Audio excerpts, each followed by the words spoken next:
Haleluya, puji nama Tuhan. Kembali lagi bersama saya, Ajin Kristapea. Kali ini saya akan berbagi kembali kebenaran firman Tuhan kepada teman-teman semua. Mungkin teman-teman saat ini sedang berada di titik posisi yang paling rendah dalam kehidupan saudara. Mungkin banyak dari kita yang terkena dampak dari COVID-19, terkena dampak dari PPKM. Sehingga kita merasa diri kita ini tak berdaya dalam menghadapi suatu permasalahan. Memang benar dasarnya kita memang adalah manusia yang lemah, tak berdaya. Tanpa Tuhan pun kita tidak bisa menghadapi sesuatu yang sebenarnya menjadi permasalahan kita. Nah saudara, pada saat kesempatan ini saya akan membawakan kebenaran firman Tuhan dengan tema Yesus adalah tempat perlindungan. Sekali lagi, Yesus adalah tempat perlindungan. Kembali saya membawa ke dalam kehidupan kita sehari-hari. Namanya masalah pasti ada. Tantangan, rintangan dalam menghadapi suatu kehidupan ini pasti ada. Apalagi kalau berbicara tentang proses. Dalam mencapai kesuksesan, saudara, kita pasti harus menghadapi proses. Pertanyaan saya, mampukah kita bertahan menghadapi proses itu? Banyak dari orang di luar sana atau saudara sekalipun yang melihat ini pasti menginginkan cara yang instan untuk menggapai kesuksesan. Tapi Tuhan selalu anjurkan lebih baik melewati proses. Karena orang yang terbentuk dari proses beda kualitasnya. Saudara, mari kita buka ayat firman kita di Mazmur 91. Mazmur 91 ayat yang ke-9. Saya bacakan. Sebab Tuhan ialah tempat perlindunganmu, yang maha tinggi telah kau buat tempat perteduhanmu.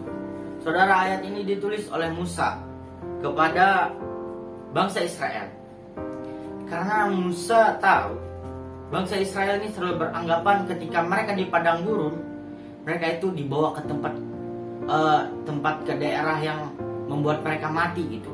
Mereka memilih lebih baik di Mesir menjadi budak Firaun, dan mereka masih bisa makan di sana. Tapi kita tahu sendiri menjadi budak itu tidak enak, saudara. Dikerja secara paksa, makan terbatas. Tapi Musa mau katakan kepada bangsa Israel ketika mereka di padang gurun bahwa Tuhan itu adalah tempat perlindungan, tempat perteduhan ketika ada masalah. Lihat kebaikan Tuhan, di mana ketika mereka kehausan, Tuhan berikan air. Tuhan mengubah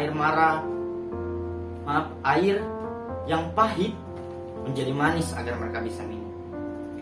Juga Tuhan lihat bahwa bangsanya sedang kelaparan, Tuhan berikan hujan roti mana. Juga Tuhan lihat mereka ingin makan daging, Tuhan berikan daging burung puyuh. Bayangkan saudara, ketika kita di posisi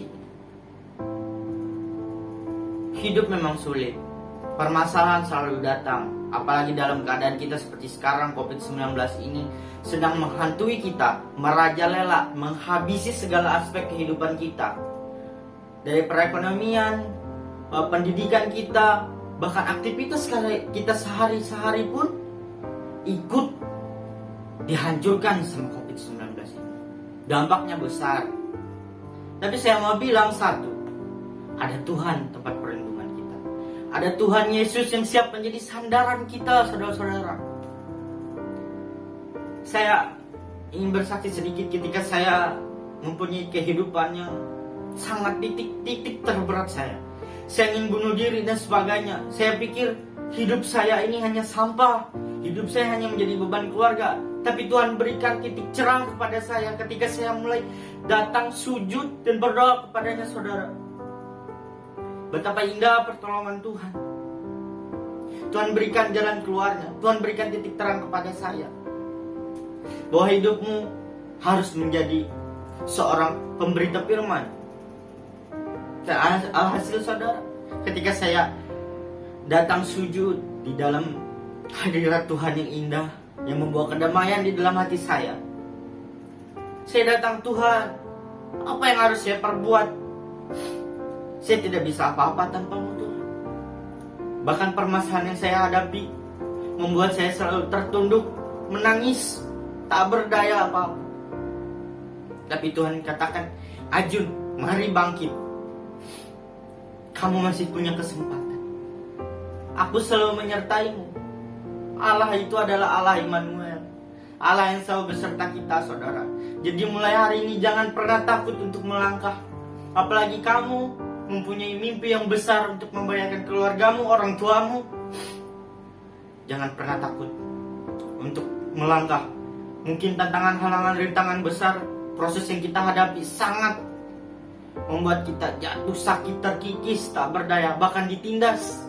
Tapi saya mau bilang, ketika saudara selalu bersama Tuhan, selalu datang berdoa kepada Tuhan, maka saudara akan selalu ditolong. Saudara, kita kembali ke dalam kebenaran firman Tuhan. Pertanyaannya, seperti apakah tempat perlindungan yang Tuhan berikan kepada kita? Seperti apa tempat perteduhan yang Tuhan berikan kepada kita? Kita tahu, saudara, di dalam Efesus 5 ayat 16, hari demi hari semakin jahat. Godaan yang besar dari iblis akan selalu datang menghantui kita, menghampiri kita. Nah, ketika kita tahu hari ini, di dunia ini yang semakin hari semakin jahat, apakah kita bakal kuat tidak terintimidasi jatuh ke dalam dosa? Saya mau bilang, saudara,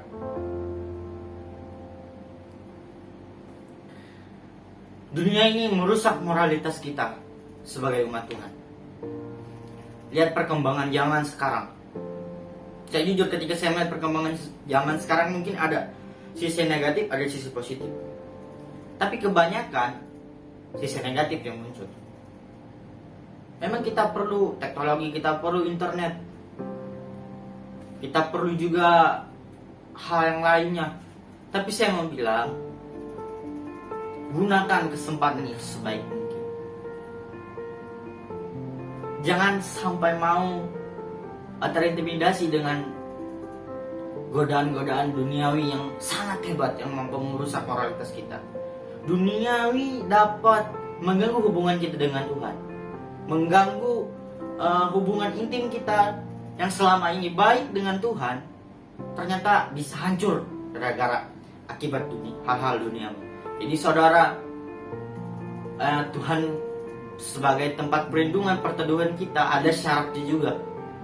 Harus kita selalu mau melawan godaan-godaan itu sebagai umat Tuhan. Dan jangan pernah sampai jatuh ke dalam hal-hal duniawi. Ketika pun saudara jatuh, cepatlah bertobat, berbalik. Karena Tuhan selalu menerima orang yang hatinya hancur. Tuhan selalu menerima pribadi yang selalu merasa dirinya lemah, tak berdaya. Tuhan tahu, Tuhan akan tolong kita semua, karena ia tempat perteduhan kita, tempat perlindungan kita.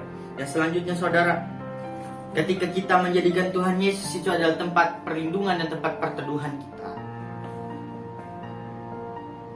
maka Tuhan akan memberikan rasa damai sejahtera yang luar biasa. Di dalam Roma 14 ayat 17 berkata, sebab kerajaan Allah bukanlah soal makanan dan minuman, tetapi soal kebenaran, sukacita, dan damai sejahtera oleh Roh Kudus. Saudara, peran Roh Kudus penting dalam kehidupan kita. Sebab itu kita harus dekat dengan Tuhan, agar Roh Kudus itu terus bekerja memberikan damai sejahtera dalam kehidupan kita, memberikan sukacita. Dunia tidak bisa memberikan damai sejahtera kepadamu, saudara. Dunia tidak bisa memastikan bahwa hidupmu baik-baik saja. Yang ada malah hal-hal duniawi selalu berujung kepada kebinasaan. Saya sudah banyak kalau berbicara tentang hal-hal duniawi, janganlah, malas saya ceritanya. Terus juga saudara, di Markus berkata, marilah kepadaku hai kamu yang berbeban letih dan berbeban berat, aku akan memberikan kelegaan kepadamu. Ingat, Tuhan sudah tawarkan dirinya kepada kita. tinggal respon kita. Respon sebagai anak Tuhan harus selalu mau datang kepada Tuhan Yesus melalui doa, karena Tuhan hanya sejauh doa. Yang terbaik, Tuhan hanya sejauh doa. Jadi Tuhan sudah menawarkan diri, dan terlalu bodoh kalau kita tidak mau datang kepada Tuhan.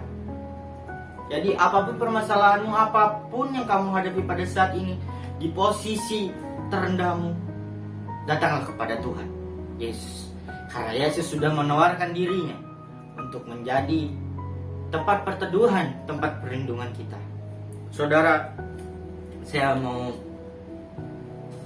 katakan kepada kita, apapun yang menjadi dampak besar dalam langkahmu selama ini, saya juga rasakan.